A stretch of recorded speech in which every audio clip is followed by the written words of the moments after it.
started. Raise your hand, we'll get it to you. We'll go to Noah, back row. Just starting off, obviously, with Dike, how devastating was that, going out, game that you guys were in, still continue to be in with him being injured. What was the feeling on the field like when that happened? Yeah, I mean, it's obviously really tough. DJ is a very, very good player. And we felt like we had momentum kind of early in the game. But at the same time, I'm proud of Aiden and the way he stepped up. And my favorite thing about the way he played was he didn't flinch. You could see in his eyes that he was out there competing. He's going to continue to get better. Can you talk a little bit more about Aiden, getting this guy a few weeks ago, wasn't getting second team reps, now he's being, thrust in against the number 2 team in the country. Just talk about how he trusted you that again, the game still was close, midway through the fourth, was tied midway through the fourth quarter, even with him from your side. Yeah, I mean, Aiden obviously has a really good arm, but the thing I like the most about him is he's a competitor. He loves to compete. He wasn't scared of that big moment, and we did try to rally around him. Obviously, we got to do a better job offensively, but I was proud of the way he played today. We'll go to Cam, back row, right next to Noah. Obviously, Aiden doesn't have a lot of experience with his stuff onto the field. With a veteran receiver group with you, Elijah, and even Aiden myself stepping up a little bit, how can you guys maybe help him through this transition? Yeah, I mean, I think it's everybody's job. There's things today that I could have done better, to help him, and those things that I got to evaluate and get, improve next week. But I think it's just everybody just, attention to detail going up and supporting him and bringing around him. Go to Jack, right to your right. Was there any particular advice or like words of wisdom you had for Aiden? That's obviously a pretty scary situation to be in to make your first major debut in college football. So did you have any advice for him? Yeah, I mean, I just, told him we all believe in him. Take it one play at a time, and go out there and compete. I think that's the best thing you can do in that moment. I think he handled it extremely well, and I think he's going to continue to get better. And then obviously just injuries continued to pile up today. There was just a lot of misfortune, for lack of a better word, for you guys. How did you attempt to find the energy to just keep on going in spite of all the hardships you faced as the game went on? Yeah, I mean, I think, injuries are something that's out of your control. I haven't been in a game where we had this many, but, I think that shows the growth in our team. I think that we're competing at an extremely high level. There's no moral victories. We're at the University of Florida.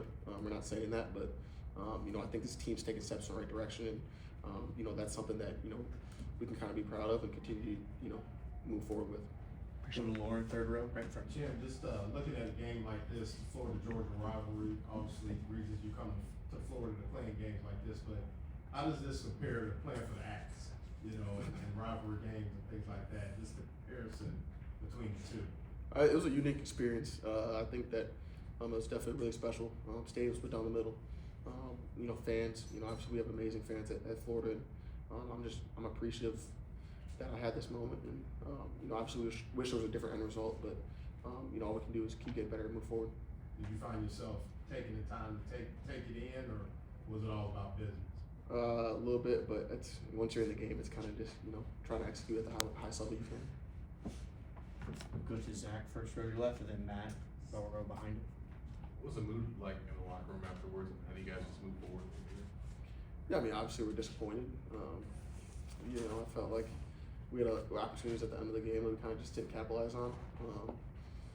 But I think that we understand that we're kind of taking steps forward and not backwards. And I think that going forward we're gonna keep working and just have to learn how to finish these games out. What was Billy's message to y'all, just about what he saw from you guys today, and maybe how he wants that to show in Texas? Yeah, I mean, I think it's kind of similar to some of the things I've reiterated. There's no moral victories. We're at the University of Florida.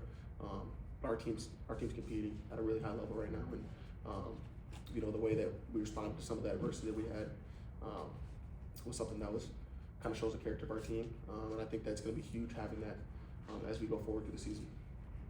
We'll go to Matt Baker. How is DJ just emotionally, mentally?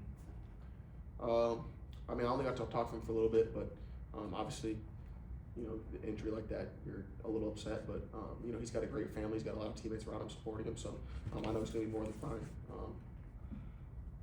We'll go to Franz, right in front here. Nobody's making excuses, I understand, but have you ever been part of a team that has had just kind of a rash of injuries, one after another like this? I don't think I've had as many in-game injuries, but we have a next man up mentality, and you know, I think guys stepped up in certain situations today that haven't before in a big game like that. That takes a lot, and it shows the character that they have. But no, to answer your question, no, I haven't. We'll end with Kev. The running game today, Jay Bond, Jacoby, how did they feel like they kind of stepped up and tried to keep you guys in the game? Yeah, those two guys, you know, play extremely hard, practice extremely hard. I was proud of the way that they competed today. They run downhill, and they definitely, you know, kept us in the game in a lot of aspects on offense. You know, I think that if we can clean up the passing game a little bit and block at the second level, you know, those guys are definitely guys we can lean on. All right, Chad. Appreciate it. Thank you, guys. Shem.